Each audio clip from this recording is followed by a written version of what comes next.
Ladies and gentlemen, boys and girls, species around the universe, welcome to Geek Syndicate, where we do what we always do. We bring the sass back to geekdom. I am Nuge. No. Jesus. Sorry. For the love of all that's holy. I am. Do you want to take that from the top, buddy? Okay. Wow. Wow. I can truly say, in 15 years, I have never done that. Well, introduce yourself as me. Yeah. Yeah, in your head, you do that every week, man. Do I know? Yeah, you do. Okay.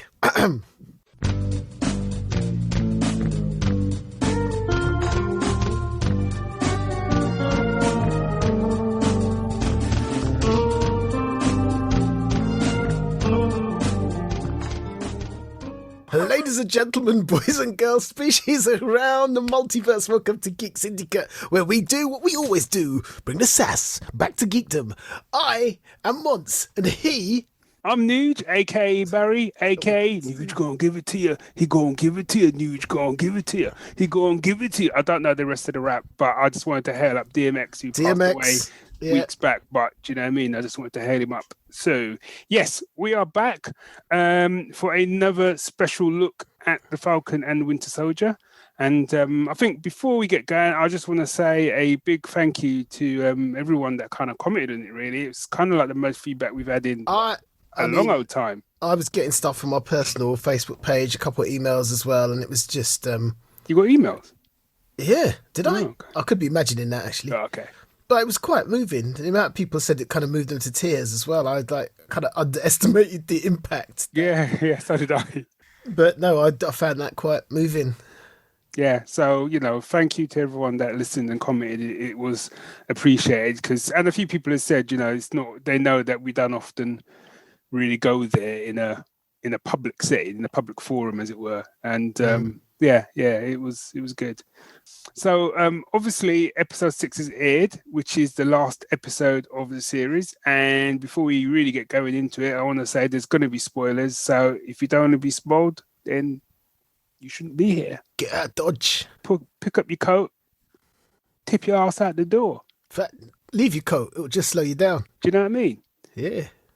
Do you want to go just talk about our thoughts of the series as a whole up until this point? Let's start generic. So let's start about how you think about the thing as a whole. Yeah, it was good. Yeah, I liked it. We out. Right. It was good, didn't it? It was good, didn't it, Gov? For more of that insightful review. This is why people create a paywall. I really enjoyed it. I mean, for a TV show, there were some big budget action sequences, especially the flying stuff. You're like, what? You don't see that. It's really interesting at the moment because Siobhan and I are also watching the last season of Agents of S.H.I.E.L.D. Yeah. Which, I mean, it's just pulling at my heart. I mean, for another day, it's pulling at my heartstrings. But what was interesting, we were watching episodes which kind of focused on the super soldier serum at the same time as watching episodes of this while they were focusing on the super soldier serum. So it was it was quite a thing. So as a whole, I've just thought production value has been up there. It's been coming straight after WandaVision was really interesting because WandaVision was just bizarre, whereas this, while it was dedicated superhero action, it was also dedicated to that slice of life type thing. Yeah. So the change of pace was interesting, and I loved WandaVision from the get. You can't compare them. People are doing a comparison. I know. As a side, it's a nonsense. Stop it. I don't know. I mean, I've seen comments online where people are going like, I enjoyed it, but it's no WandaVision, or I loved, this is so much better than WandaVision. This is what I wanted to see. This is Marvel. It's better, and I'm kind of like, you can't. Even though it's Marvel, the genres and the beats that they're hitting are just the worlds apart. Do you know what I mean? Yeah, I mean, I think I could say I preferred WandaVision, but that's not in comparison to what am I trying to say? I'm never going to say it was miles better than Falcon and the Winter Soldier, because that's not how that works. I loved the weirdness of WandaVision and the kookiness of it. Falcon didn't have that kookiness, so to begin with, my preference still stayed with Thing. But just because I liked kooky, Falcon didn't have kooky. Yeah. That's why I liked it, not because of a comparison. Do you know what I mean? It's nonsense. And I think the problem was that I found the first 2 episodes a bit mundane, whilst loving the slice of life stuff, because that's what I've asked for. I've asked for superhero stuff to come a bit different. Yeah, and it did that. It wasn't balls to the wall superhero action. It was like, look, we're trying to save our boat. You know what I mean? But I think, going back to what you said about the first 2 episodes, I think Winter Soldier, and I guess WandaVision was a similar thing, because you had people tipping out the door after like the first episode of WandaVision. And there my comparison ends. But I think with Falcon and Winter Soldier, I think certainly I will get a lot more of it watching the thing as a whole. Because certainly when they double down on the race issues later on, and Sam's journey later on, rather than just the race issues, his whole journey, you realise how many breadcrumbs they were dropping from episode 1. So there's an interesting thing there that I just want to pick up on, and it may well play out a little bit later on as well. So I've struggled with the Flag Smashers all the way along. I mean, I've enjoyed them. I felt was an ensemble bad team. They weren't very ensemble. It was kind of like, it was just a couple people looking at each other every now and again, whereas a couple people did the talking, and then you had the girl at the front and centre doing all the hard work. I'm like, I thought maybe they could have handled that better. But I mean, how you do that in 6 episodes with a big cast, I don't know. Yeah. But I struggled with their motivations and the way they enacted their stuff. Their own internal logic just didn't seem to make any sense to me. But then I read today that apparently because of COVID, they deleted a whole lot of subplots and stuff. Ah, okay. And I'm thinking, I wonder how that would have affected that dynamic that I've struggled with if that hadn't been cut out or been able to keep it in a different way. I don't know. But suddenly I went, okay, I can see how, I can see why some of that feels unsatisfying, because maybe it's not complete in the way it was intended to be. Yeah, and maybe you would have got more backstory. I mean, you did get backstory with them, but you just it felt more told than show. Yeah. Do you know what I'm saying? It kind of told us that we should be conflicted and stuff like that, rather than actually feeling that conflict. I mean, to be fair, the times I did feel it a little bit more was in her, I've forgotten her name now, but in her interaction with Carly, that's it. In her interactions with Sam. I enjoyed those. Right? That's where you got it. But you only really got it from her. Which, I mean, the things I struggled with there as well was like, she was like, yeah, we're gonna blow up the building, but there were innocent people, her own people, and there's innocent people in there, and not one of her own people ever questioned her on things that they felt uncomfortable with. Yes. And I was like, well, then why give me those breadcrumbs that go nowhere? And I suppose even though there's, you get the idea there's a loyalty between them, but again, it's that kind of, we're just being told, well, they're loyal to her regardless. Okay, but and then it got confusing, because it was like, yeah, we're gonna kill these people, but they're innocent. Yeah, no one's innocent. And then when Battlestar or Lamar gets killed, she was like, I didn't mean to kill your friend. I'm like, so where's this conscience come from all of a sudden? Yeah, this is. I mean, I'll come on to that. I think there's a funny bit though where like she basically says to them almost like this is a suicide mission. There's in the last episode, a bit just like, well, we're not coming out of this, and you can see them. You see one of the guys is like, almost like, I didn't sign up for this. Yeah, and she does that kind of, the speech they do. Is it like one world, one people, or something? Yeah. Right, and you see the guys kind of a little bit reluctant to kind of like, well, when you say one world, maybe maybe it could be you lot over there, and I'm in the parking lot, not getting blown up. Do you know what I mean?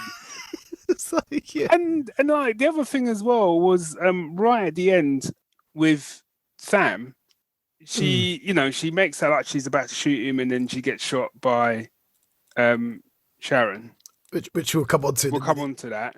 And the two things as well is like, one, I'm not sure why you needed to shoot him because you're a super soldier, but anyway.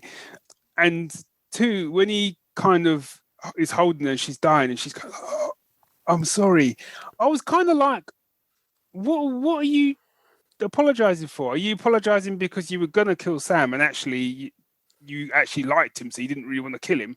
Or are you apologizing because You lost your way. you lost your way? Realized that, and Because I can't remember if she said I'm sorry. I can't remember if she said I'm sorry or she said I'm wrong. I can't think which one it was.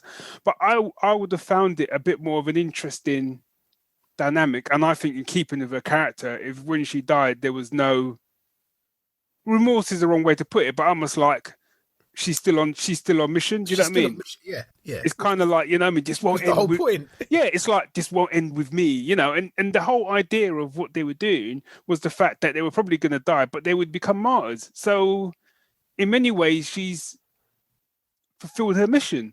So I just felt that bit it was almost like they were trying to tidy it up in too neat a bow. Where one of the good things about the show has been the fact that it's been quite messy, and I mean it in a good way.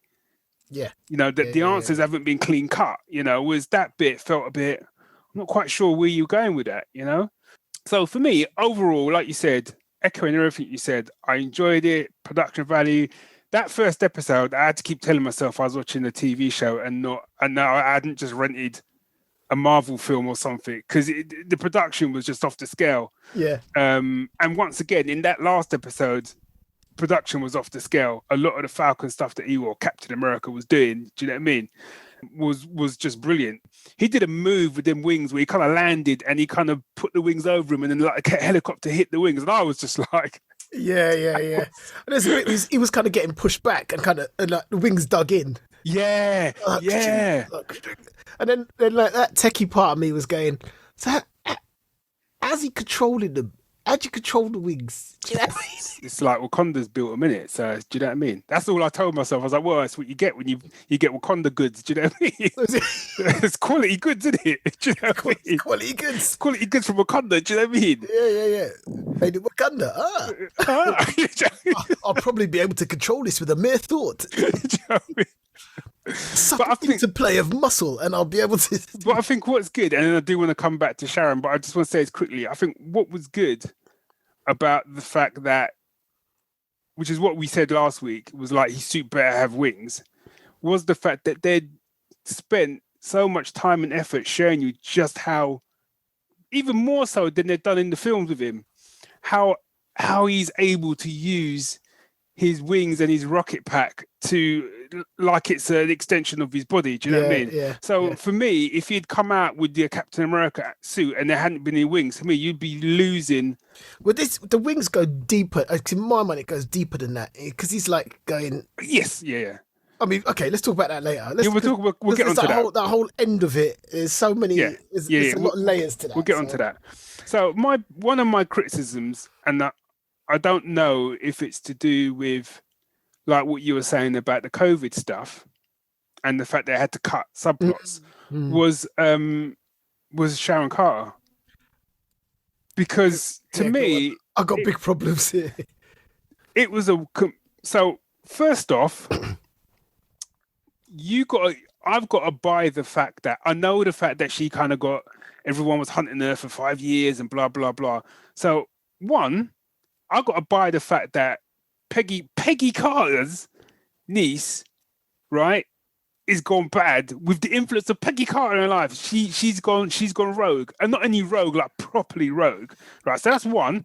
Hold up. Two, Peggy Carter's niece is out there somewhere on the run, blah blah blah. The government hunting her because she helped Captain America, and Captain America. You're telling me Steve Rogers is just going to leave her hanging? It just didn't. It didn't hold together. And then four, which is the big one. I'm a sucker for twists, right? I love a good twist. But come on. Who was it from day dot? I was like, well, that's the power broker, isn't it? Yeah, no, in it. So absolutely. What I would have rathered was they let you know from day dot that she is the power broker, but then... Because, I mean, that was no surprise. It was no surprise. You're the power broker. And everyone else is like, yeah. Put your time getting there. About time too, yeah. I mean, and to me, you would have been better served to have shown the audience she's the power broker in episode 1, and then for the next 5 episodes, take the time to show us why. Not just a speech about I got screwed over, therefore, but why?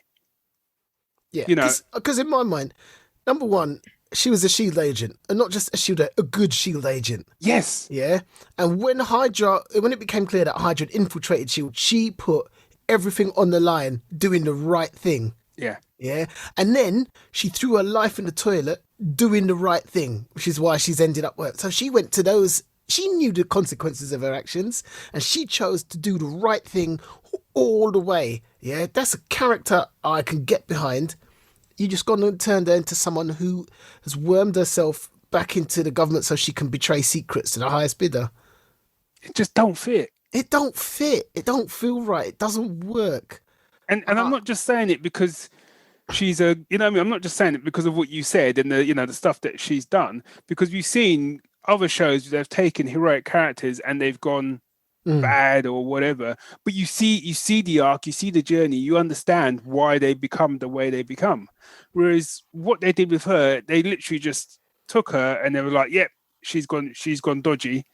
But I'm like, even if they had shown me, I know it would still would have been. Not Sharon, Bam, please. Yeah, but I mean, I take your point utterly. They didn't. What you wanted was for it to be a gut wrenching thing. What you wanted was it for to be. I can't believe she's gone like that. And then when you see the reasons why, you're like, I still can't believe she's gone that way. But I understand. She racks up a body count in that show. Yeah, she does, man. I was like, she ain't playing with nobody. It was like, okay, she does. So yeah. So no, that didn't sit right with me at all.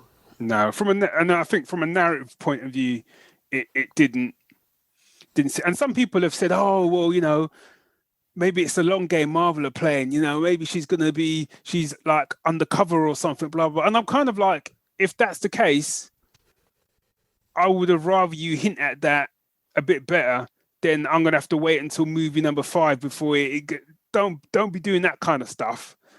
Because then I think it's a bit of a betrayal as well, because not everyone's got Disney Plus. Do you know what I'm saying? Yeah, exactly. So, you know, you got to be a little bit mindful of that if you're going to be dropping that, you know, because I can see a lot of people are going to be coming to the next film and she's in there being like, the power broker, people be like, what? When did this happen? Do you know what I mean? Can we talk about Wyatt? Do you know what? For a second there, I'd forgotten who he was. He's US agent. US agent. Yeah. Or as I like to call him, just arse. Arse. You arse. Do you know what I mean? You arse. You arse. Do you know what I mean? Yeah. Cool. So no, I mean, I suppose I'm like, he got forgiven quite quickly, didn't he? He did it right for himself. He did all right. Do you know what I mean? There's literally a bit at the end where he's in the courtroom. He comes out, yeah, and she's kind of like, yeah, you're US agent now. You got new costume and everything, and he's like, yeah, I'm back, baby. Yeah, I'm back. And I'm thinking, hold up a minute. He killed a dude. This is what it made me think of. Do you remember George Zimmerman? That name. I think that's what his name. He killed a youth. Yeah, I mean, it was one of those ones where everyone looked at it and went, this case is cut and dry. The man got off. Yeah. And then he got celebrity status. People like he'd be signing autographs places and stuff like that. And I'm like, and I sat there and it's like George Zimmerman, isn't it? It's like, I mean, I honestly, is it ridiculous or is it art imitating life? You know? or is it just sad? Yeah. But like I said, when I was just sitting there with my mouth open and he was dancing about, going, I'm back. I'm like, and you know, so he had that little bit where he kind of proved himself and he's palling around with Buck and they're giving each other like a little slap on the back and stuff. But like again, I couldn't. So, you know, there's a bit where he said, you know, the choice is, you know, vengeance or doing what's right?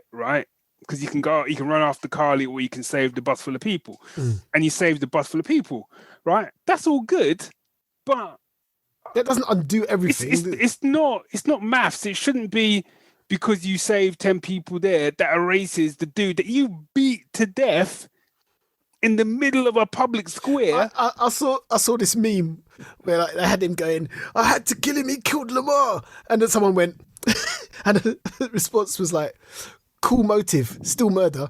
Do you know what I mean? It's still, no matter how you slice it, he murdered the dude in cold blood in the middle of a public square. So here's my thing. Yeah, this is what it comes down to, because people may be tempted to say, but it was his best friend. It was the heat of the moment. Yeah.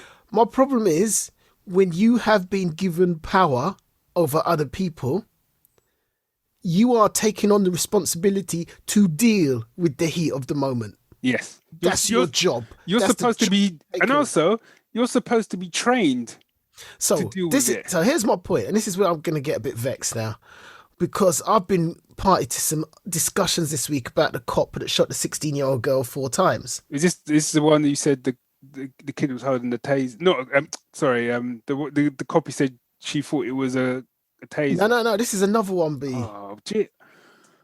Yeah, this is another one. Cop answered the call. There's a 16-year-old with a knife attacking another girl. Mm-hmm. He drops her with 4 shots. Now I'm like, number one, and now there's some people who've watched that. Now I've got someone I know in the military looked at it and went, "That's a taser situation." Yeah, because I don't think they did wrong, but that was more of a taser situation. And then someone else said, "But why 4 shots?" And then someone said, "You know what? You don't know what it's like in those situations. Heat of the moment. You're not even sure how many. You're being paid to be in a position of power over me. You have been okayed to carry a weapon that can kill. Deal with those moments of stress or go get another job, because you are in a place of power and life or death. If you can't deal with it, you go back to your boss and say, I need more training. Yeah. I need better training." And there's another guy come on and he goes, "I was a Marine. We are taught to take kill shots, but that's in war. And all that says to me is that the police are at war with us." I was like, wow, okay, I didn't go that far, but, but I'm seeing your point. And this is my thing. Yes, John White, as US agent, we utterly understand your motivation. Class. That don't make things, that don't make it right. Yeah. Me understanding your motivation does not justify your action. Because the thing is as well, is like, so I want to come back to him a second, but you know what I mean? At the end of the day, if someone took you out, I'm going after them, right? Because you're my mate. You know what I mean? You're my oldest friend. So if I find out, I'm going like Jack Bauer in business. Do you know what I mean? Not really Jack Bauer, because let's be honest. I'm gonna walk out my house. I'll be like, what do I do? I don't even know. Do you know what I mean? Not even Action Jackson. Do you know what I mean? Do I get trained? I don't know. I don't know where the guy is. Do you know what I mean? But you don't even know who to call. I don't know who to call. But I'm gonna try. I'm gonna try and make an effort to avenge your death. It's probably not gonna last long though. But I'm gonna try. Appreciate it. Right? But should I find the dude, and should rage take its course, and I say kill the dude in the middle of the street? Right?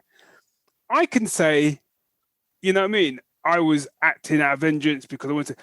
But it doesn't change the fact that it is still murder. That's still murder. And also, if you got a badge or a uniform and you commit murder and you get let off, that means murder is sanctioned by the government. And if you avenge me or whatever, yeah, you need to face your things, but you're still not doing that sanctioned by the government. That was off your own back. Yeah, but what I didn't get the government, and this is Judge Dredd stuff. Yeah. But Judge Dredd, yeah, the judges are the exemplars of the law, whether we agree with that law or not. They give the law. If they get the smallest thing wrong, they're sent off to the penal colony. Yeah, they know that. That. That's why they're there. You know, take another comic example. But the thing is like, so I wanted to come back. This is another bit which I found uncomfortable, right? And it is the bit. So you had Wyatt. You know, he saves the bus full of kids. Not kids, but do you know what I mean? He saves the bus. And then they save the day. And then him and Bucky are walking off and they're cracking jokes. And I'm kind of like, the way you've set up Bucky's character is he's kind of stoic, trying to get over his own issues with killing people and blah, blah, blah.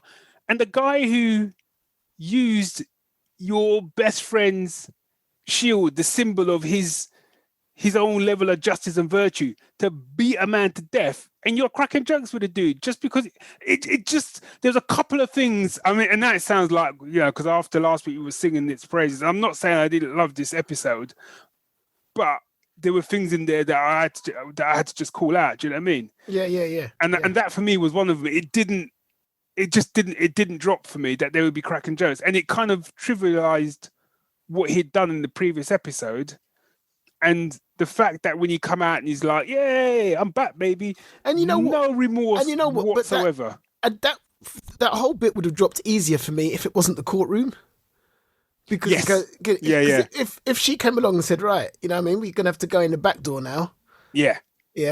Okay. So because then he would like, I'm something. I'm not quite back, but I'm something, and he could, it'd be, let's have an acknowledgement that he's doing the dark stuff now. Because he's proved himself incapable of doing the honourable stuff. Yeah, it sounds a bit stupid, but it was almost like that was the only set they could get on the day or something.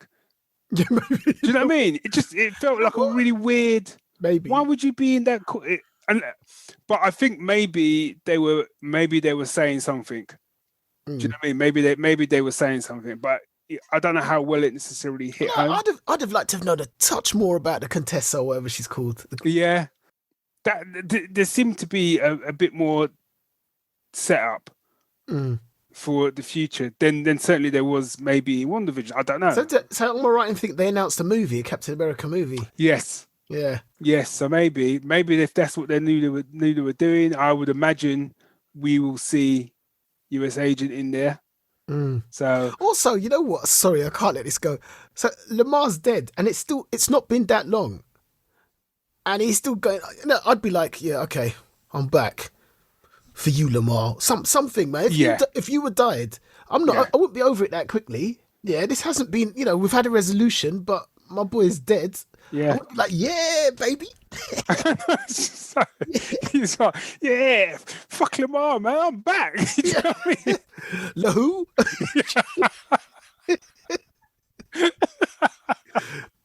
Oh yeah, my black best friend. Yeah. Oh well. Who existed to further my story arc. And you know what they say? Where there's one black friend, there's another black friend waiting to die. You know what I mean? Jeez. It's like when you went to see, because when he goes to see the family.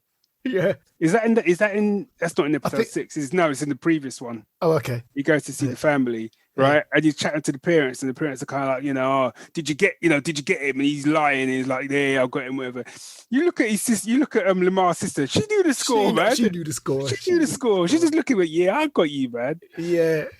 So anyway. So we've given our overall thought. So let's get to it. So, as we predicted, what was in the Wakanda case was a Captain America suit. And boy, I haven't read the Falcon's Captain America in the comics, but all I heard after that was people saying, I can't believe how spot on it was. To the comics. I heard that as well. And then I went and looked, because I've actually ordered a statue. I've ordered like a Sam Wilson statue there. I was, which you have to tell me where you get it from, because I was up for one of them. Yeah, and I went and looked. I was like, man, it's like spot on. It is like spot on. I still wish the Wakandans had built in some kind of bulletproofness to it, but looks snazzy. So, you know what I mean?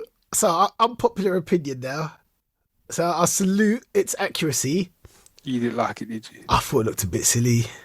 And I think it's that thing of like, some costumes don't always translate well. Right. And for me, I thought, and I'm always a bit curious about kind of costumes that are mainly white, because, do you know what I mean? I've got a white top. It's got ketchup on it. I knew you're going to talk about washing, man. Do you know what I mean? What, like Moon Knight? I know they do the Moon Knight show. Moon Knight's laundry bill must be at the wazoo, because like he wears white, pure white. I'm like, you're on the street fighting crime in white. Forget the camouflage aspects of it. I'm just talking about keeping your shit clean. Anyway, all right. But anyway, I honestly, it came out like that, and I felt a bit underwhelmed. I liked it. I did like it actually, but I think kind of taking your point. I didn't hate it. No. But what's weird is it's an interesting point to make, because I'm doing a Marvel rewatch. So obviously I'm watching the Captain America films in order, and he's got a slightly different outfit or whatever. When I watched the first Captain America film, I was like, that outfit is that's a man who's ready to like rock. You know what I mean? It was a military. It was a military equipment. Yes, yeah. I remember wondering how they were going to do it, because I like the suit. in the comic, the original suit. Yeah. In the comic, and I was like, that ain't gonna translate. Yeah. How are they gonna do that? And, we'll make it nice. It looked good. That works. Right. And then when you got there's a nice real world translation there. When you got to the Avengers, when I watched the Avengers again, I was like, that suit don't look it. Because it was clean and it didn't look good, man. Really? I call it as I see it, man. I'm gonna have to go back there. It didn't look, because I'd just come off, you know what I mean, Captain. Oh, it didn't look good. And then when I got to Winter Soldier, all the way, because he had the suit at the beginning, that suit looked crisp. Yeah. And then he gets he goes back and he gets like his old suit, because obviously he hasn't got his other suit anymore or whatever. And he gets his old suit. I'm like, all the way through, I'm like, yep, that's good. That's good. So what I hope potentially anyway, because like I said, it didn't bother me, but I think probably what we'll see is maybe there'll be an evolution of the suit, I'm guessing. But no, I liked it. But I loved, like I said this before, and the action, the special effects, and what the sequence showed, the action sequences showed, was not only the difference between the way Sam handles situations and the way like Steve Rogers handles situations. And there was a lot more tech involved and a lot more kind of thinking through the problem. Do you know what I mean? That's interesting, because I read something, an explanation. I can't remember who it was. Some comic character going, "How does Steve like throw the shield and catch it and do what he does with it?" And they said, part of what happened with the super soldier serum, it didn't just open up his body to its optimum, its mind. So he's already made those calculations. Yeah. Let go. And they had one where like he threw it up in the air, and there's one of the guys, one of the bad guys got someone hostage. Go, you can't do this. And Steve's just like, I'm gonna kill him if you don't let me go. I'm telling you, I'm warning you. 3, 2, because he's done all the calculations. His brain is working that fast, and I'm like, so how can someone without the serum use the shield like Sam is using it? And you just have to go, I just have to let that go because it don't make sense. But I'll just accept. But I think I agree and disagree, because I think there were, and certainly when he was having the fight with the French dude at Batroc, the Leaper, right? One, when Steve had that fight with him, Steve took him out in minutes. Because he's the same guy from the start of Winter Soldier. Yeah. So I'd seen that quite recently, and you know what I mean. There's a bit where they're fighting, and like Steve is using the shield, and the guy's like, you ain't nothing, you know what I mean, without your shield, and he takes the shield down, and literally, and it's done. Whereas in this one, he's a much bigger threat to Sam. True. And he does drop the shield. And he drops the shield a couple of times. Do you know what I mean? And even the way Sam ends the fight is to escape, because he's got to go after, because he hasn't got the time to deal with him. Plus, skill-wise, he's struggling a little bit, So I like that. But what I really liked was when he was flying against the helicopter, and he sends out like the Red Wing thing. He's like, find me a pilot on there. Such a good sequence, man. And he just finds, and he finds the woman who's the pilot, and then he, get me a comms to her, and he's like, right, you know what I mean? This is gonna take crack at that time, and he's like, I'm gonna cut down from 5, and I love that she's the one that's cutting. She's like 5, 4, and he's like, boom, takes to do that, and she's into the front seat, straight through, And I don't know. Awesome. That was so good. It was just. And Steve wouldn't have done that, because he wouldn't have needed to have done that. He would have done some caught the helicopter or dashed the shield or something. So I like that there was more. He's got to work for it. I do want to come back to that shield though, and it's that. I'm sorry, man. No one could get hit in the face with that shield like people get hit in the face and stand up. Man. You don't get it up after. You're done, man. You're done. You're done, man. Because a couple people get hit with that shield, I'm like, you're not getting up, man. Nah. But so that's the suit. But like you, I loved the way he used it. Yeah, and just the part of my brain that wouldn't shut off was like, really. But once I managed to shut it off, I was like, I'm enjoying this immensely. Whereas that part of my brain was next to me in a roller coaster. Yeah, yeah, all that just went out of the window, man. I was because he even had a bit of a Superman moment where like they're all trying to hold on to like the truck thing, and then he's just like, But then he comes down like, and so with Superman, you always get that kind of sort of religious iconography. Yeah. You know, there's always a moment where it's like, the arm spreads like, but so when he comes down and the wings open up and he just looks like some kind of angel when he's holding her. Yeah. And he comes down and he took his time. I was like, it took my breath away that moment. Yeah. I was like, wow. That I think that whole sequence reminded me of Superman the movie. So like when he does the chopper thing, and I think he lands, I think he either takes some people out or catches some people and he puts them on the bridge or something. And you see the cops go, yeah, hey Cap, yeah. I was like, yeah, man. But when he lands that time, and I think that's when the brother goes like, hey, isn't that the Falcon? And someone goes, nah, man, that's Captain America. He went, hey, Black Falcon. Black Falcon. So he's like, nah, man, it's Captain America. That's Captain America. God damn it. But what I loved about that claiming the Captain America title because so you got Steve Rogers, Captain America. He's got a suit, you know, got his little hat, he's got the helmet.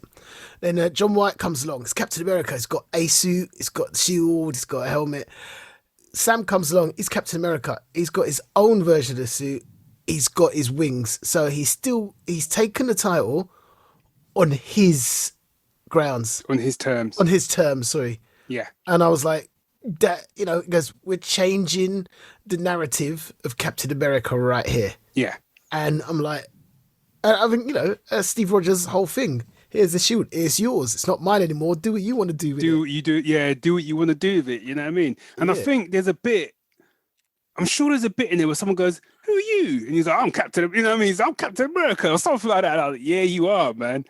But what I liked as well, even though it was just a little scene, I loved the Black Falcon, nah, man, it's Captain America. Because there's a confusion there, because it's kind of like, well, who are you? You know what I mean? I quite like that. And that's an understandable confusion. Yeah. And I think when he lands, because my thing is, when this episode started, I knew he was going to have to give some big speech to the world somehow. Somehow there needed to be some speech to the world that would establish him as as Captain America. Do you know what I mean? So the minute he landed and he started chatting to like the politician guy, I was like, yeah, this is it. And he kind of walked away a little bit. And then he's like, and I think the thing is that as a brother, we've all been there. We've been in situations where we've gone like, we've said a bit and we've gone, do you know what, man? I'm all right, man. I don't want to deal with this, man. And you go to walk away, you're like, nah, man, I'm not having this. I'm not having this. You know what I mean? It was interesting because he didn't come out guns blazing. No. And it's like, you know what? I've got to code this so that you'll hear what I'm saying. Yeah. And he did that, but it was two moments where you could kind of see him go, wait. Yeah, and it's like Senator's good. It goes, and he kind of talked over the Senator at that bit. It was like, wait, listen. Yeah. I thought the speech needed like, hold up, man, hold up. It needed more of a head tilt. Yeah. What? Hey.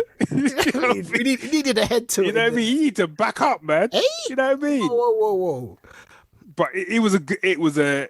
So first of all, I was like, the speech felt a little on the head. What's the phrase I'm looking for? On the nose. Yeah. It was a little bit more like, it almost felt, was it Sequest? DSV used to go, hey kids, I'm a marine biologist. And, and it was like, and it almost felt a bit like that. And then I went, yeah, he's saying some things. He was saying some things, man. And some of those things, and he had a big long speech, and a lot of it kind of went, I thought it's good stuff, but it went by me. But there's two things that stuck with me with that. Two things. And the first one was, he goes, don't call them terrorists. And he goes, what would you call them with the violence? He goes, hey, they asked, and you ignored them. What did you think was going to happen? Yeah. Yeah, if you're not listening, then someone else is going to, and you'll get like a misguided youth or whatever else it was he said. And I'm like, that's what happened. And I was thinking about all these arguments I had with people who, when the whole Black Lives Matter thing kicked off, after Floyd was killed last year, and there was all these demonstrations. Now, forget the point. Forget the fact that 95% of those demonstrations were peaceful. Where it broke out in rioting, I had a whole heap of white people on my timeline on Facebook going, they've lost any point they had. They've lost it now. And I'm like, number one, I'm not advocating for violent reform or whatever, but when people have been trying to tell you something for so long and you ain't listened, why are you surprised that it's broken out into violence? Yeah. I don't understand why you're surprised. How you think this is the first time this has happened? No. People angry, and they've been angry for, let me think, about 400 years. Did you think that getting a black president was going to solve all of that? No, because since the conviction of the officer in the latest case, there's been another 4, 2 in the same city. Yeah. The hell? Don't tell me I shouldn't be angry, and that might overflow sometimes. And I'm going to calm down and go, that's what Sam was saying. Yeah. And I think he said something as well. It was like, you know what I mean? It's like, you need to get your shit together because you don't want to see a Carly 2.0. Yeah. You know what I mean? You need to fix yourself up. And this is my whole thing. So I'm just... Go on, no, that's right, go on. So this cop has been convicted. Yeah, he's going to prison. Everyone's like, yeah, it's a victory. I'm like, is it? That's a blip.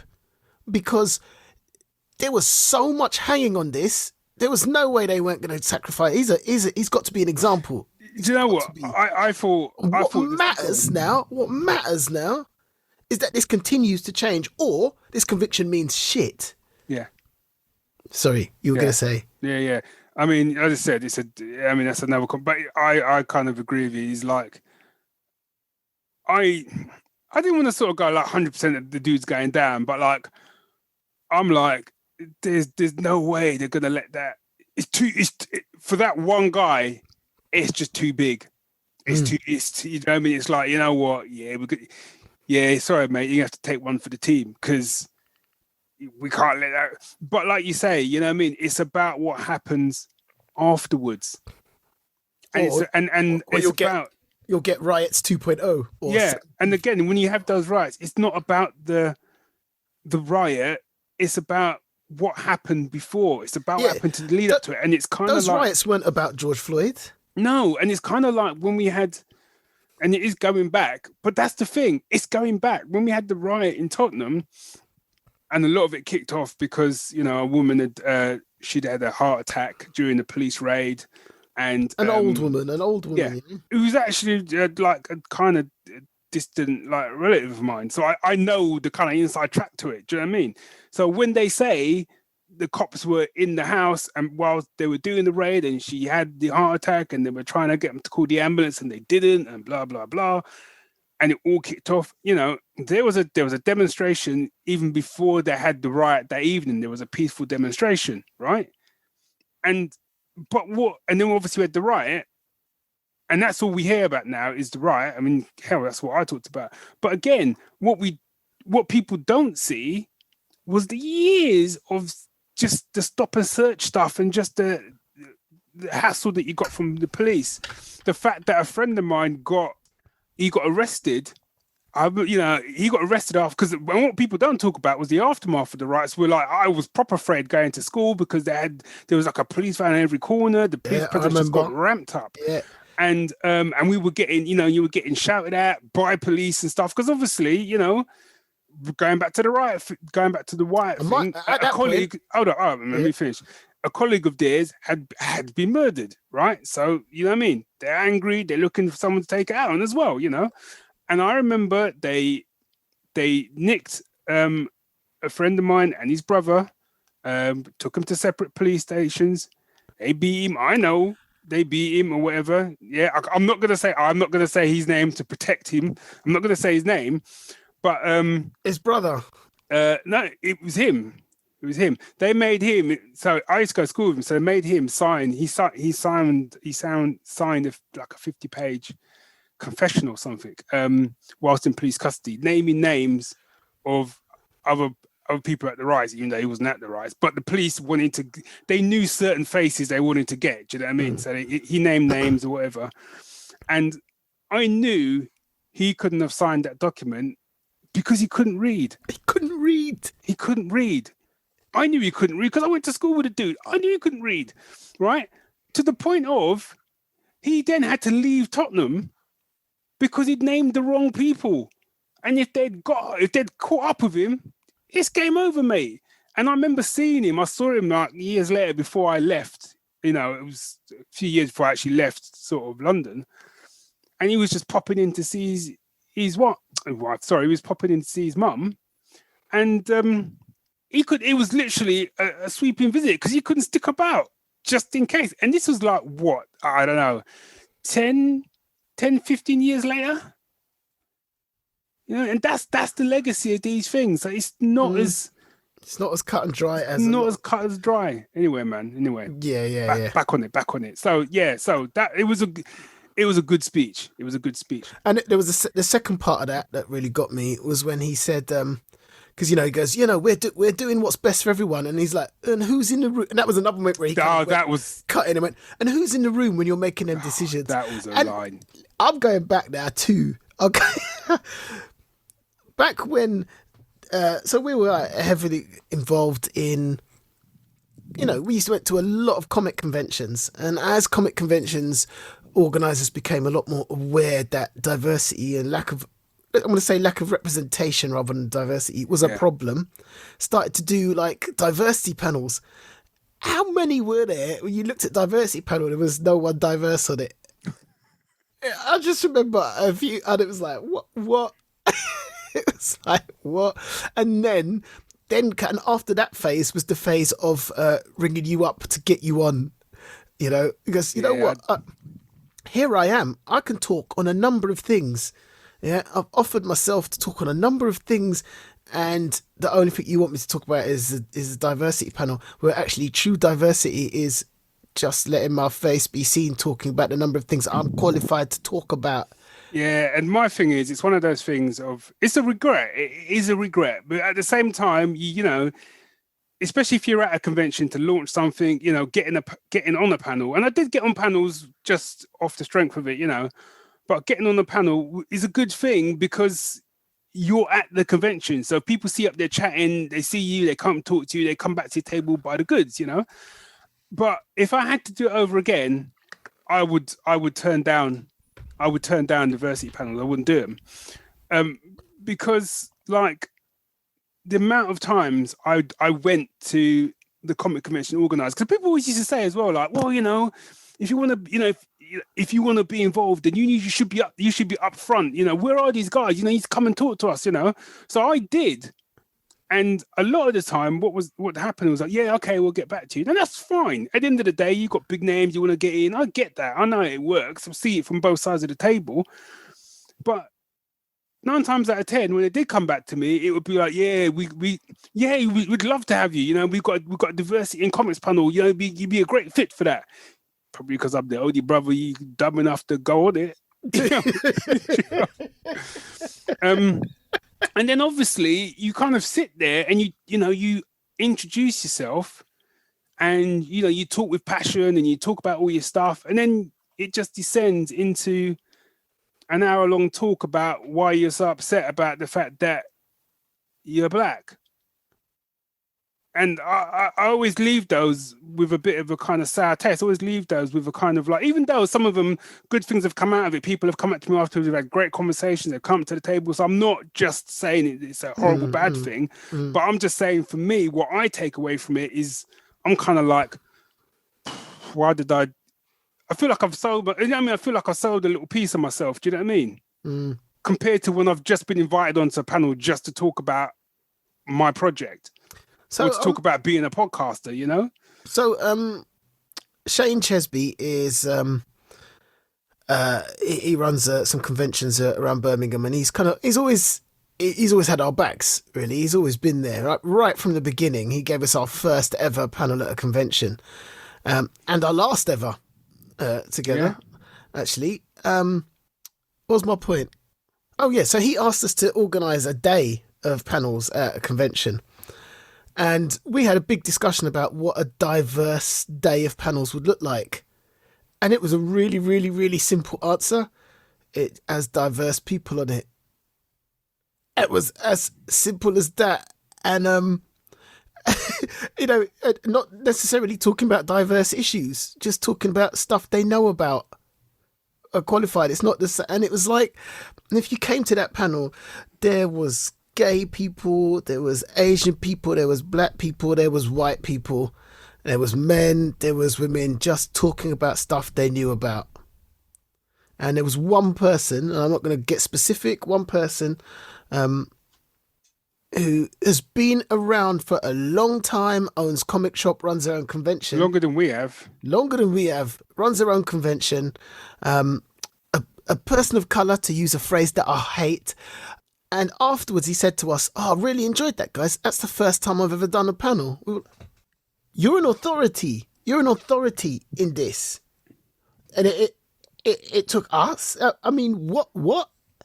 Anyway, I don't even know what my point is here. My point is you need people. You need the right people in the room before you'll make decisions. Yeah. Colour thing, that's a gender thing, that's a whatever thing, that's a class thing, that's a... When you see a lot of I know we'll get back to our, scheduled programming, but when you see a lot of these faux pas that we keep hearing about online, where like usually it's done by some fashion organization that have, I don't know, put out something and everyone's, lost their mind and gone like, that's the most racist thing I've ever seen. Why have you done that? And then they've quickly withdrawn the ad and stuff like that.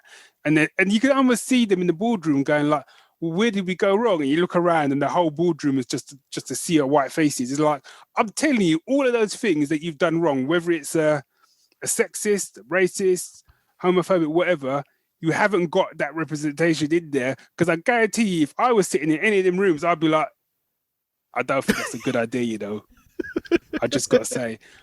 I know what you're trying to do, Benton, but having a burning cross as like your new logo ain't gonna fly, mate.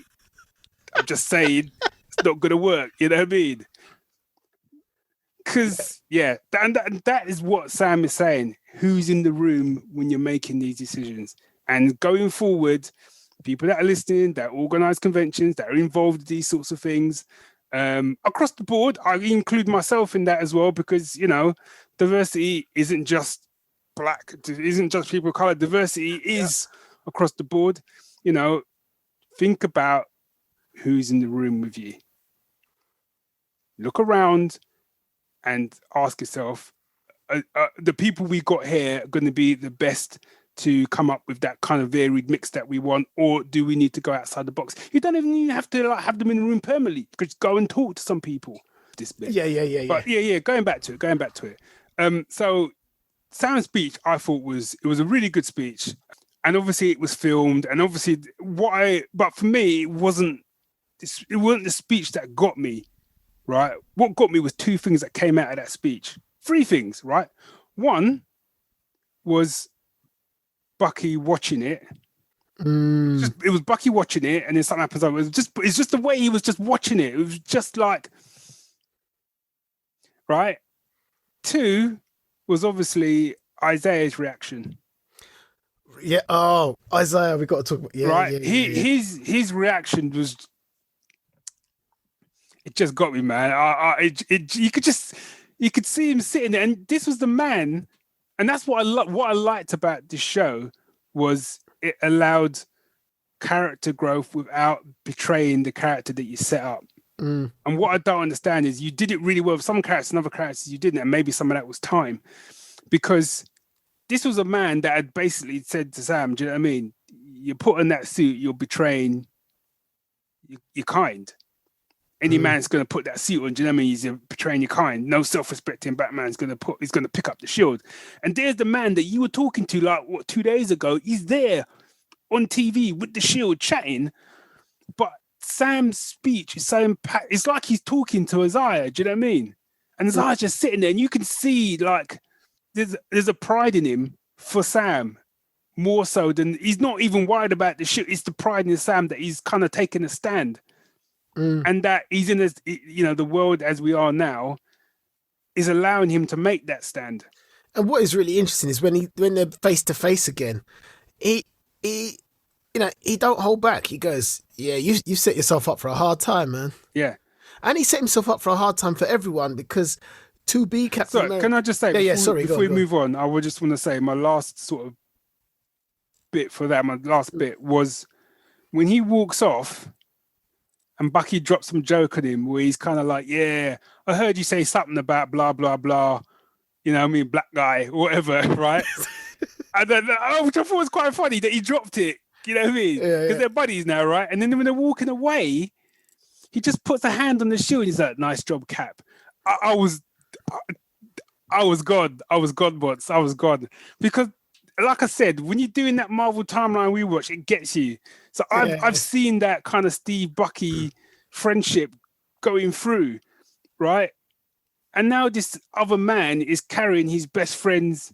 And that's how I look at it. It would have been like, you haven't necessarily got a thing, but it would have been like someone speaking for you. Do you know what I mean? And I'm with that guy, and I see you in that guy. Do you know what I mean? And it's almost like me and him walking away, and me kind of going, "Yeah, nice job, Monts, man." And he's like, "What?" I was like, "Oh, don't worry about it. Don't worry about it." You know, it was like that. So when he says "nice job, Cap," it was like, as far as Bucky's concerned, that's Captain America now. Yeah. Not he's in the place of Steve. He's like, that's Captain America. End of. Yeah. And I thought it was beautiful. I thought it was a beautiful scene, and you know what I mean. And two big testosterone men as well. They did a lot with that as well.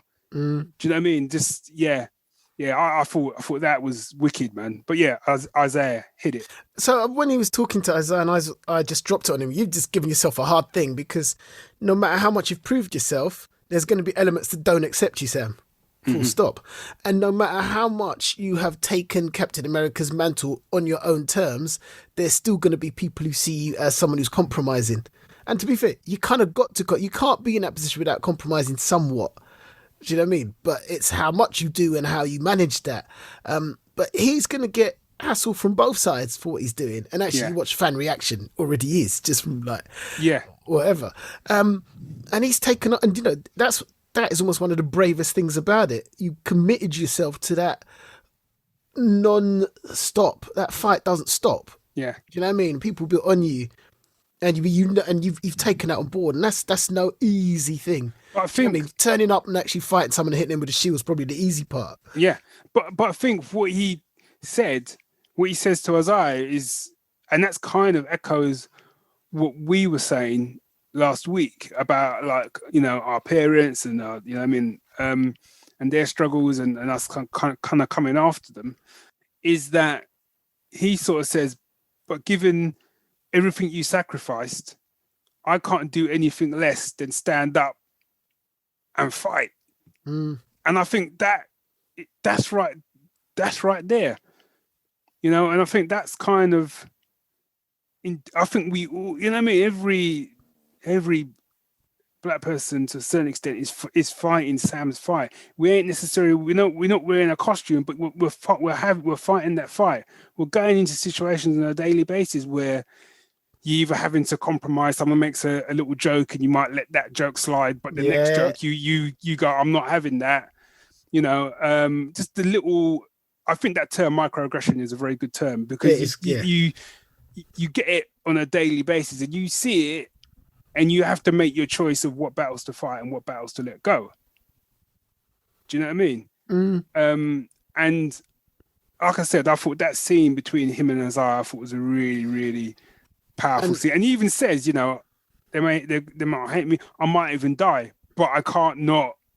Yeah, it'd be a disrespect to you if I didn't do what I'm doing. And Isaiah got it. That's what I liked, was he didn't just, because I was worried that we were going to have a scene and he'd be like, just get the hell out of my house, I don't want you here, traitor, you know. But I liked that Isaiah got it. And the minute he walks up and he says, Black Captain America, huh? I just like that. I was like, as if to go, all right, so you're going to go, you know what I mean? He's like, didn't listen to a word I said. Do you know what I mean? It's in his head. You can see that's what he's saying. And he's like, yep. But that's what we're supposed to do, you know. Our parents prepare us for the world, but our job as, you know, their sons and their daughters is in some ways to outshine them. Absolutely. If they've done their job, we're supposed to outshine them. We're supposed to be, you know, and it's that kind of thing for me, like, Mum never saw like my books get published. You know, my brother never saw like the TV shows we did, and never, you know, and all the things that we've achieved. You know what I mean? A good chunk of them didn't see that, but I hope wherever they are, if they, you know what I mean, that they're looking down, they go, this is what we raised you to do. We raised you to be better. And I think that's what I can't remember what it was. I was dealing with Alana, who's 9 now. She's about to turn 10, and she said, "You're really good at that, Daddy." I went, "You're pretty good at it yourself." And she goes, "I'm not as good as you though." And I just kind of looked at her and said, "One day, you'll be better at everything than I am." She looked at me utterly confused, and she won't get that for years to come. Yeah. But that's my job, is to put her in such a place where whatever she puts her hand to, she's better than me. She takes it further than me. She shines at it more than me. That's my job. Yeah. Yeah. That's the legacy. It's the best legacy I can have, is to go, she is more than me. Yeah. And I think watching, before we get onto the scene that really had me in tears, I think like what Sam's character has done for me, like he's more, I think more so than like, and I'm only looking in the kind of Marvel films and the shows that we've watched, like more so than any of the characters. And, you know, for me, I'm including Black Panther for me. He I don't know, he just, like I said before, I can only say it again, he reminded me of my big brother, and he just gave me, like, he made you want to stand a bit straighter. You know what I'm saying? Walk a bit taller, and like not accept the world for the way it is. And that the world can be better, you know, with what you bring to the table. You can make the world better in your own little corner of it. Yeah, you might not save the world, but you might save your own little piece of it. Do you know what I mean? And I think that's what his whole journey, I think, did for me. Like I said, man, the show finished, I went off and ordered it was either a toss-up between that or like a shield, but to be fair, I didn't know if I could fit the shield up on my wall, so you know what I mean. So I went in for the statue because I wanted something in the years to come that I could look to, and just it's just there just to remind me of, like, I'd think, why have I got that? And it would just hit me. I go, that's why. Yeah, nice, nice. So last scene, man. Last scene. Sam takes Isaiah and his nephew. I keep liking, man. I keep liking. Because then you go, hey, Black Falcon, what you doing here? You know, did we talk about the whole Patriot thing? Yes, we did. Yeah. Okay, so I won't go over that again. But it was nice to see him front and centre for that as well, for that visit to the museum, and you know, he shows him the Captain America sort of exhibit, and he's like, but why we're here? Takes him around the corner, statue of Isaiah, but the other thing that I noticed as well was behind that was the picture of his entire regiment. You know, you had Isaiah front and center, but they also acknowledged his regiment, and it was his story. It was the story, and Carl Lumbly's performance then just ripped my heart apart. You know, like Sue was already gone, like. And that's that thing of, like, for me, which shows the power of that scene, right? I knew it was coming. When he's like, I've got to show you something, right? I didn't necessarily know how it was going to, like, but I knew he was going to do something to kind of validate Isaiah, you know? So when they walk in there, and I'm like, oh, here it comes, man. I couldn't, the level of acting in that scene, man, because his performance just sold it for me. Carl's been killing it from the moment he appeared on screen. It was just it broke him. And then going back to what I was saying before, the man stood. He's a big dude anyway, but the man stood like 6 inches tall. He was just, he just stood up, and then he just hugged him, and the tears were coming. Do you know what I mean? He was just like, for me. I remember so I'm an actor, and I remember going to this casting symposium. And we were talking about casting, and at some point someone's going to ask the question about being black and casting and stuff. And I was like, when the time's right, I hope it's me, because I know the way I'm going to phrase it. And someone stood up, and they didn't quite phrase it the way I would have, but the question was out there. And I watched these 4 casting agents on on the stage squirming. Yeah, they was. I mean, if you wanted to see a definition of squirming, I should have filmed that and put it in an online dictionary under squirm. Yeah, because it's like, and then suddenly all these white actors in the crowd started piping up. There's, yeah, but if there's black parts, you'll get a part. I don't want a black part. I want a part. Yeah. So if I go for part of doctor, can I only go for part of black doctor? What kind of nonsense is that? And then goes, you're not going to get period pieces, are you? Because there was no black people around then. Or if it's a World War II film, of course you're not going to get a part because you're black. And I'm like, we have history that needs telling so you can understand that you're wrong. And also that young black people can stand a little bit taller, knowing that their legacy isn't just one of slavery, that they contributed to the wars, that they were around in period times, that we have been part of world history in a positive contributory way, that history is important, and it's about time we stopped hiding that so that we can build some pride in ourselves, which isn't just based on, used to say this, I'm done with black history just being about the last 400 years because black history goes back way beyond that. Keep telling me about your Greek civilizations and your Roman civilizations. Why are you not telling people about Benin? Well, it's like, I didn't know, and probably, I don't know how you didn't know that. Well, because of the school we went to and the education that we had, right? But like, I remember when they aired the new BBC Musketeers, right? And Porthos was mixed race, people lost their minds over it, right? Their minds. And I remember talking to the creators of it, stuff. We interviewed them, stuff like that, and then that was when I found out that Alexander Dumas was mixed race, right? Now loads of people go, "How could you not know?" You know what I mean? I'm like, well, look, I didn't know. I found that out 5-6 years ago. I did not know that, right? So then it piqued my interest. So I went and looked him up and stuff. And then I found out about I don't know if it's his dad. His dad. It was his dad. His dad. Who was basically the inspiration for the Count of Monte Cristo. Yeah. Right? My boy. Who they called, was he the black cat? They called him, I don't know. Let me tell you, right? Swashbuckler extraordinaire. If you don't know about, I'm sure there's a book called The Black Count or something like that. But if you go and look up Alexander Dumas and then look up about his dad, who was a general, I think he was a general. It was Napoleon's right-hand man. He was Napoleon's right-hand man, right? Black as dirty on him. Right? Until he did the dirty on him. Do you know what I mean? Black as the day is long, right? They even had a statue up to the dude that Napoleon had taken down after he locked the dude up and basically erased the guy's history. This guy held a bridge against some stupid amount of odds of people. A battalion of people.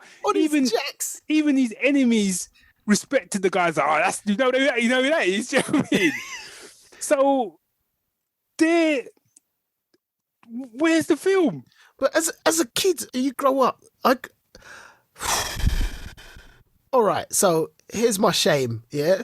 No, it's not my shame. It's how I grew up, and I'll just tell it. Something happened at school, and I came home. I was 8 years old. I came home and said to my mum, I wish I was white. Now, this particular thing that happened, I ain't going to go into, but that combined with the fact that everything I saw on TV, everything I was read, all of that said to me that white people achieved everything. Science, the best actors, apart from one or two, they were, all the scientists were white, all the historical achievements by white people. So all I had in my subconscious was that white people achieved everything and black people had been slaves. Yeah, that's what I had in my subconscious growing up. My mum sat me down at 8 years old and she put me right. And that was the first time I understood sort of black pride. Mm-hmm. And I thank God for my mum that day, because I don't know where my sense of self-esteem or racial self-esteem would be, or how I'd be acting out if I hadn't had that setting right to make me stand a bit taller.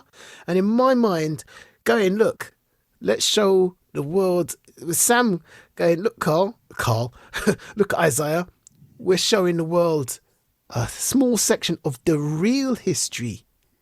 Stand up and take our place. Yeah. So for me, in a different way, but I always remember, I've written since I was 11, and for a good portion of that time, all of my kind of main heroes, the people that is what we always, and that's where I learned it, but I didn't realize, I couldn't put it into proper words because I weren't clever enough yet until much later in life, right? Everyone that drove the narrative of my stories was white. And I always remember, he knows who he is, but I always remember a friend of mine asking me, he was a black friend of mine, he didn't like attack me, he just said, why are all the heroes in your stories like white? And you got the black, you got the black guys or whoever, they're like the sidekicks. And it's one of them like questions that I never answered at the time. I gave him some whatever, and then it just wheedled its way in there. And I think, and that was what gave birth to eventually Paladin, which a lot of people never read. Dave read it. It's on my bedside table, halfway through it again. Where the main two characters, neither of them are white. Barnaby is black, Yasmin is, I suppose you probably would say, Middle Eastern. And then obviously from there I went to do Fallen Heroes, which is a menagerie of color, but that all stemmed from that question. That and watching Assault on Precinct 13, because the character who actually drove, yes, you had Napoleon Wilson, who was very cool, whatever, but the guy who drove the narrative was, blue collar. Is it blue collar? Is it blue collar, white collar? No, blue collar. Blue collar sort of cop. He was a black dude. And like, he was just quiet and stoic and whatever. And he that character kind of formed a lot of the character of Napoleon Stone in sort of Fallen Heroes, for those who've read it. A lot of that core came from that character. So it is. So that's what I mean. People, to quote Batman, people need dramatic examples to push them out of apathy. Let me lay something down for people. I want to explain a term, because what Barry and I have been talking about in our own lives is something called implicit bias. That means we develop a bias towards certain things that we don't even know we have until someone makes it obvious to us. Our job then is to think it through and go, okay, we need to change up a little bit. Now, if you grow up and no one has challenged your implicit, well, we all have it. I have it. And, that's one example of implicit bias. Much later in life, I had to look at certain examples of implicit bias that I have and change it. Yeah, they influence your decisions. Now, let's come full circle. Yeah, imagine you are in a position of power with a gun, in a position of life or death, and you don't even realize you're still making decisions based on that implicit bias. It's a dangerous thing. Now, if two black guys who are passionate about certain issues have to admit their own implicit bias and examine their implicit bias, there's no one, not of colour, who could tell me they haven't got implicit bias that they need to have a look at. No one can tell me that. It is just part of the human condition. And the most gracious thing you can do is go, oh, I better have a look at myself, see what's going on there. Get past that defensive knee-jerk reaction, which is an understandable reaction, but it's not helpful. So, just bringing it back to Captain America, in my mind, I kind of feel like if you have people there that come to see that exhibition in the Marvel Universe, I mean, they come to see that exhibition, they walk around the corner, they look at this and they go, oh, I need to reevaluate stuff. That's a beautiful thing. Yeah. So I think we've kind of pretty much exhausted everything. I'll just say I never imagined a Marvel series would result in this kind of conversation. No. I mean, Black Panther did it for me in a very different way. It was more of a big scale thing. It made me really proud. But this kind of is speaking to the minute parts of the situation. Well, it's kind of like one is more almost like a celebration, I guess, of what could be, maybe. I don't know. No, because actually Killmonger makes some good points. Actually, no, that's a bit dismissive to Black Panther, actually. But it kind of does both. Do you know what I mean? But I don't know. I think for me, the Sam's journey just, I don't know, it felt more personal to me, I guess.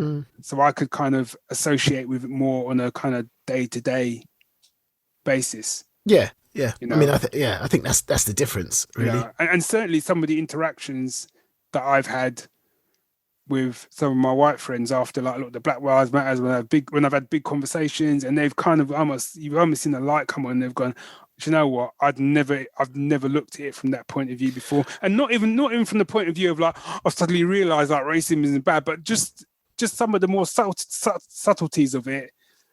You have a long conversation, but then people are listening in a different way. Yeah, mate. So after we recorded the last episode, and I think we were both in a certain place mentally afterwards, I went on Fireside. Do you know what Fireside is? Do you know what Clubhouse is? Oh yeah, this is the Fireside's the new Clubhouse. Oh okay, because everyone enjoyed that one. I can't remember. Oh, okay, I have to check it out. But Fireside is a thing. They kind of aimed it at podcasters, but I'm not sure. I don't know. It's like Clubhouse but different. I just went on it, and I went on it, and it just drew me straight into a room where a conversation was happening, and the conversation had started because of the results of the court case where the cop got convicted. And I listened, and I went, and because we had just had this conversation, I've got stuff to say. I don't know what it is, but I've got stuff to say. So I put my hand up to say I want to go on the speaker platform. And I said something, and there's this guy, a white guy from Australia, went, and it was a Greek guy, and he went, look, I'm Greek. I'm not like white, I'm Greek. And this stuff is blowing my mind, what you said. And I went off on one. Those people listened to me rant for 25 minutes and thanked me afterwards. And I'm like, A, I wouldn't have gone off if we hadn't been discussing this. Yeah. And B, if certain things hadn't happened, they would, like exactly what you said, they wouldn't have listened in the way. And I saw people going, this guy was going, when this is over, I have to go back and I have to reevaluate everything I think I know. And I just went, thank you for not leaning into the defensiveness that you could easily have done. Yeah. You know, because you could easily think I'm trying to have a go at you. When I talk about your privilege, you could easily think I'm telling you you're this or that, but that's not what I'm doing. I'm saying this thing exists, and as humans, we need to examine ourselves. And this is just another aspect of that examination. And I finished that afterwards, and I was like, I sat down, I felt beat. I felt absolutely beat. Yeah.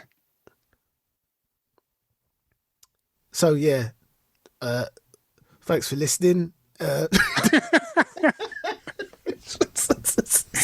Yeah, next week we'll be back to just regular old japes, I guess. Yeah, talking about science fiction shows, people getting shot in the face, with lasers. I'll slag off Dave every so often.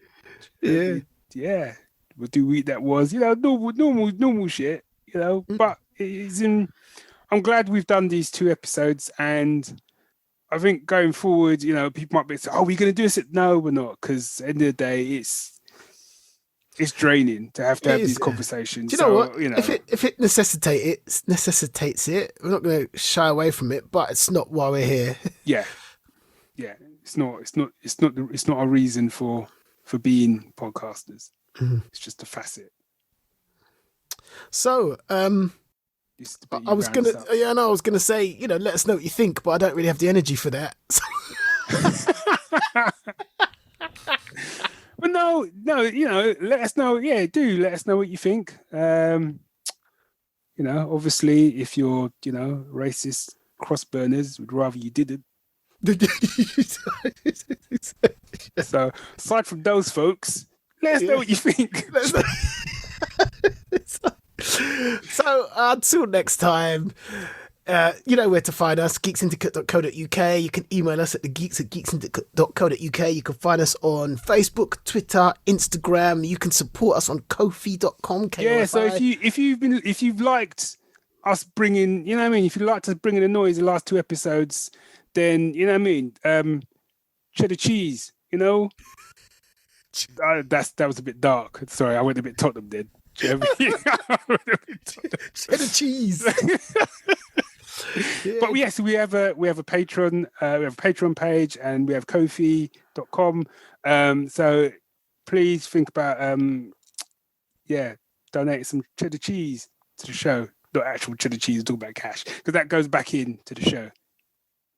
Yeah, it does. I think I turned that around. Yeah, nicely done. Yeah. So until next time, Geek Syndicate, we out.